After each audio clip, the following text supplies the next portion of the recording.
안녕하세요. 책 읽는 향기입니다. 오늘은 사춘기에 대한 이야기로 시작해 보려고 합니다. 10대의 사춘기와 40대의 사춘기에 대해 이야기해 보고 싶은데요. 여러분들 주위에 사춘기에 막 접어들었거나 혹은 사춘기를 지나고 있는 10대들이 있으시지요? 이유 없이 짜증을 내고 불안해하고 주위의 조언에 버럭하기도 하며 혼란의 시기를 보내고 있을 텐데요. 힘들긴 하지만 그 나이에 겪어야 하는 통과 의례이고 이 시기가 자신의 정체성을 만들어가는 과정이라는 것을 우리 모두가 잘 알고 있습니다. 그런데 40대의 사춘기는 어떨까요? 대개 40대에 접어들면 사회적으로 경제적으로 안정되고 마음 또한 단단하고 당당해져 있을 거라고 생각하지만 현실은 그렇지 않습니다. 여전히 현실은 불안정하고 공허함과 낯선 외로움이 불쑥 찾아들기도 합니다. 오늘 함께 읽어볼 책 마음 공부를 시작했다의 저자는 이 40대의 사춘기를 사춘기로 부르고 있습니다. 10대의 사춘기는 부모의 품 안에서 정해준 대로 살던 아이가 처음으로 나는 누구인가를 스스로 묻기 시작하는 시기입니다. 부모의 울타리에서 벗어나 나만의 생각과 자아를 세워가는 독립의 과정입니다. 그렇다면 마흔에 찾아온다는 두 번째 사춘기, 그러니까 사춘기는 무엇으로부터의 독립일까요? 그것은 바로 그동안 가족과 직장, 사회가 요구해온 역할들로부터의 독립이고 그리고 또 남들 눈에 맞추느라 억지로 써왔던 가면으로부터의 독립입니다. 그러기 위해서는 좋은 부모, 유능한 직장인, 흠 잡히지 않은 어린이 되기 위해 오랫동안 억눌러온 자신의 진짜 감정과 진짜 욕구를 들여다보아야 합니다. 저자는 이 책에서 인생이 마흔 전과 마흔 후로 나뉜다고 말합니다.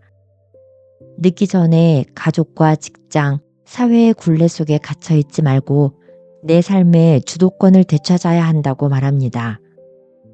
그리고 마흔이라는 흔들림의 시간에 찾아오는 감정의 혼란을 억누르거나 외면하지 말고 제대로 들여다봐야 진짜 나를 알아갈 수 있다고 말합니다.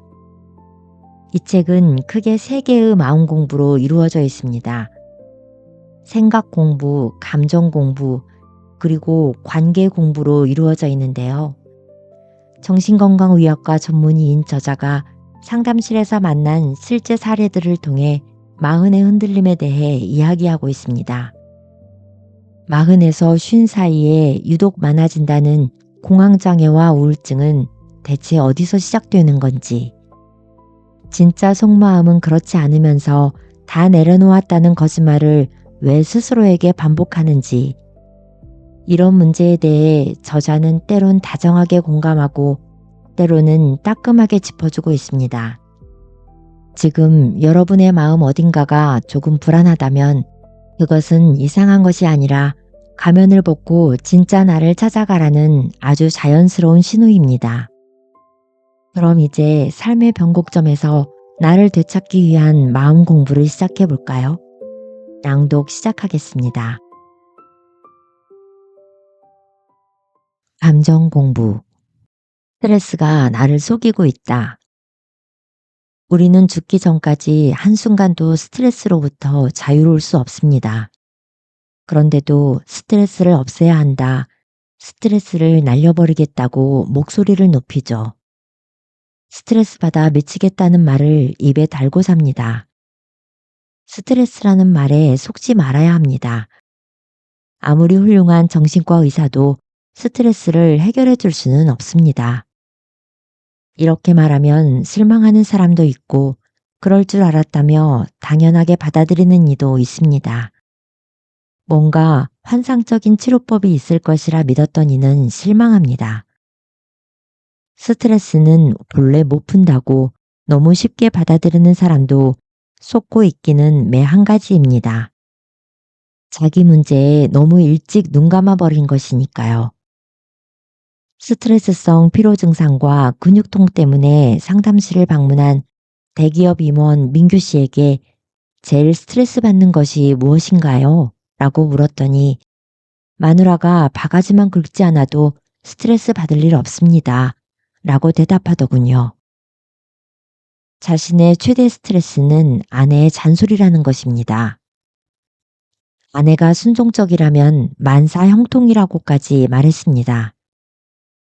그는 지난 1년 동안 업무 스트레스가 극에 달했습니다. 책임지고 있는 부서의 실적이 부진했고 이러다가 회사에서 잘릴지도 모른다는 압박감에 시달렸죠. 매일 늦은 시간까지 야근을 했습니다. 별일이 없어도 회사에서 자리를 지켰습니다. 그래야 안심이 됐습니다.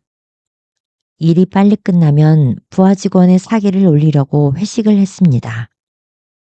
아내는 민규 씨가 늦게 퇴근을 하든 말든 신경도 쓰지 않았습니다. 술 마시고 늦게 들어온 그를 향해 아내는 매일 늦게 오더니 이제는 술까지 먹느냐. 그 시간에 애들하고 놀아주면 어디가 덧나냐라며 소리를 질렀습니다. 민규 씨는 하소연하듯이 말했습니다. 회사 일도 힘들어 죽겠는데 마누라까지 계속 바가지를 긁어요. 마누라 때문에 정말 죽을 맛입니다. 하지만 진짜 문제는 민규 씨의 행동과 내면에 있었습니다. 그는 불안한 나머지 여유 시간이 있어도 스트레스 면역력을 제대로 키우지 못했습니다. 스트레스 받을수록 술과 담배를 줄이고 규칙적으로 식사하고 자투리 시간에 운동을 해야 하는데 오히려 반대로 살아왔던 것이죠. 야근이 필요하지 않으면 일찍 퇴근해서 가족과 식사를 하고 아내와 적극적으로 스킨십도 해야 하는데 민규 씨는 불안 때문에 진짜 소중한 것들을 뒤로 미루었습니다. 그의 마음으로 들어가 보니 스트레스에 속고 있다는 걸 알 수 있었습니다. 아내의 잔소리가 스트레스라고 했지만 사실은 컴플렉스가 원인이었습니다. 그의 어머니는 초등학생 시절 암으로 돌아가셨습니다. 그는 어머니의 품이 그리웠습니다. 자신의 모든 것을 받아주는 어머니의 애정에 목말라 했습니다. 하지만 그동안 자기 내면에 어머니 컴플렉스가 있다는 걸 알지 못했습니다. 의식화되지 못했던 어머니 컴플렉스를 아내에게 투사했던 것이지요. 자기도 모르게 아내에게 이상적인 어머니의 이미지를 기대하고 바랬습니다. 아내의 헌신에도 불구하고 민규 씨는 늘 불만을 느꼈습니다. 이상화된 어머니의 이미지와 현실의 아내를 비교했기 때문이지요. 아내는 애정과 노력이 부족해. 내가 얼마나 힘든지 알면 받아주고 이해해 줘야지. 말하지 않아도 내가 원하는 것을 척척 알아서 해야지. 라고 여기며 불만을 키워왔습니다. 충족될 수 없는 어머니 컴플렉스가 자기 마음을 휘젓고 다닌다는 걸 모른 채 아내를 비난했으니 그도 그의 아내도 스트레스에 시달릴 수밖에 없었습니다. 자기 내면의 어두운 그림자와 현실의 스트레스를 있는 그대로 직면하는 것은 괴로운 일입니다. 그래서 사람들은 마음의 문제를 회피하기 십상입니다. 어렵더라도 스트레스의 실체를 똑바로 보고 이면에 숨겨진 진짜 문제를 찾고 그것의 진정한 의미를 재발견해야 합니다. 당장 눈앞에 거슬리는 것이 아니라 나의 내면에 이런 문제가 있구나. 그래서 힘들구나. 나에게 이런 욕구가 있구나. 라고 의식화할 수 있어야 합니다. 일단 나에게 관대할 것. 상담을 하면서 가장 자주 쓰는 단어가 뭘까요? 우울, 불안, 분노. 정확히 측정된 적은 없지만 단언컨대 스트레스라는 단어일 겁니다. 마음이 괴로운 이유를 밝힐 때도 무엇 때문에 스트레스 받아요 라고 하고 자신이 얼마나 고통스러운지 호소할 때도 스트레스 받아 미치겠어요 라고 합니다. 의사들은 환자에게 스트레스가 만병의 근원이에요. 스트레스 받지 마세요. 라며 식상한 조언을 내뱉곤 하는데 이 말을 들은 사람 100이면 100, 누군들 그걸 모르나? 스트레스 받지 않으려고 해도 그게 안 되니까 당신을 찾아왔지. 라는 억한 심정을 느낄 게 뻔합니다. 달고 다른 표현이라 환자의 마음을 움직일 수 없게 되어버린 것이죠. 저도 그만 써야겠다고 다짐하지만 진료를 하다 보면 어쩔 수 없이 스트레스라는 단어를 자주 입에 올리게 됩니다. 부끄러운 일화지만 몇 년 전에 한 기업체에서 스트레스 다스리는 법이라는 주제의 원고 청탁을 받고 나름대로 열심히 써서 보냈는데 편집자에게 스트레스라는 단어가 너무 많이 들어가서 읽기 거북하다는 핀잔을 들은 적도 있습니다. 지금 이 글을 쓰면서도 조심하려고 주의하지만 여전히 잘 안 됩니다. 스트레스라는 단어를 쓰지 않고 말하기가 어려운 이유는 사는 동안 스트레스에서 결코 벗어날 수 없는 인간의 숙명 때문일 겁니다. 인터넷에서 한 군인이 총알 자국이 선명하게 박힌 관역을 양손으로 붙들고 있는 사진을 발견했습니다. 저는 이 사진을 스트레스를 주제로 강의할 때마다 활용합니다. 누군가가 재미있으라고 상황을 연출한 것이겠지만 이 장면은 스트레스의 본질을 정확히 보여줍니다. 관역을 들고 있는 사진 속 군인이 총에 맞을까봐 무섭다고 도망칠 수 있을까요? 속으로야 두려움에 떨고 있어도 절대로 관역을 버리고 달아나지 못할 겁니다. 우리도 마찬가지입니다. 생활비를 벌어야 하고 집세와 세금도 내야 하고 아이들 교육도 시켜야 하니 괴롭더라도 그 상황에서 벗어날 수가 없습니다.